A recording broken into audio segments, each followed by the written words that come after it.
అయోధ్యలో శ్రీరాముని ప్రాణప్రతిష్ఠ కార్యక్రమానికి శ్రీరామ ట్రస్ట్ దేవాలయ యాజమాన్యం దేశంలోని ప్రముఖులకు ఆహ్వానాలు పంపుతుంది. వారిని అయోధ్య రామ మందిర ప్రారంభోత్సవానికి పిలుస్తూ రాముని దర్శించుకోవాలని కోరుతుంది. ఈ మేరకు అయోధ్యకు వచ్చేందుకు కాంగ్రెస్ అధినాయకులు సోనియా గాంధీ, మల్లికార్జున ఖర్గేలకు ఆహ్వానం పంపారు. అయితే అయోధ్యలో శ్రీరాముని ప్రాణప్రతిష్ఠ ఆహ్వానం బీజేపీ రాజకీయ లబ్ధి కోసం చేస్తుందని ఆరోపిస్తూ కాంగ్రెస్ విమర్శలు చేసింది. అయోధ్య ఆహ్వానాన్ని కాంగ్రెస్ తిరస్కరించడంపై పలు రాజకీయ నాయకులు, సెలబ్రిటీలు మండిపడుతున్న నేపథ్యంలో కేంద్ర మంత్రి కిషన్ రెడ్డి దీనాపై స్పందించారు.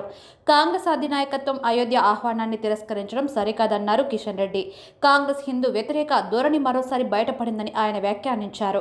ఓటు బ్యాంకు పాలిటిక్స్ లో భాగంగానే కాంగ్రెస్ అయోధ్య ఆహ్వానాన్ని బహిష్కరిస్తుందని విమర్శించారు.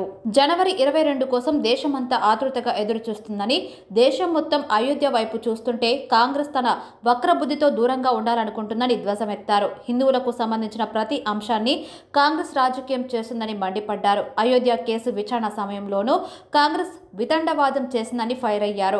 అసలు రాముడు ఉన్నాడా అంటూ కోర్టులో వాదనలు వినిపించిందని కాంగ్రెస్ పార్టీని దుయ్యబడ్డారు.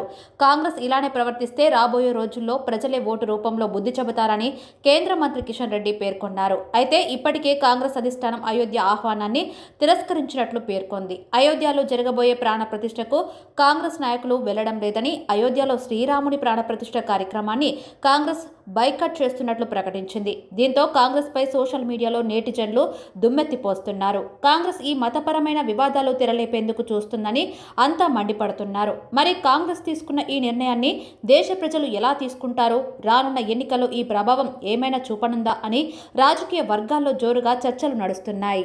హైదరాబాద్లో ఈ యొక్క అయోధ్య నుంచి వచ్చినటువంటి అక్షింతలను, పూజిత అక్షింతలు అంటారు, ఒక పవిత్రమైనటువంటి అక్షింతలను ఇంటింటికి తిరిగి పంచుతున్నారు.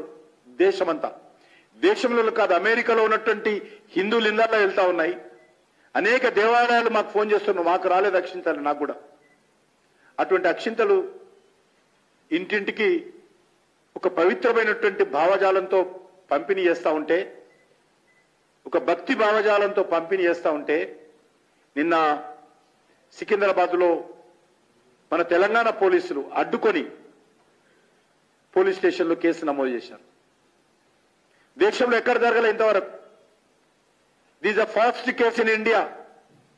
అక్షింతలు పంపిణీ చేస్తుంటే అరెస్ట్ చేసినటువంటి చరిత్ర కొత్తగా ఏర్పడినటువంటి తెలంగాణ ప్రభుత్వంలో మజ్లిస్ పార్టీని మంచిగా చేసుకోవడం కోసం, మజ్లిస్ పార్టీ మెప్పు పొందడం కోసం, మజ్లిస్ పార్టీ మద్దతు కూడగట్టడం కోసం ఈరోజు తెలంగాణ కాంగ్రెస్ పార్టీ అవలంబిస్తున్నటువంటి విధానము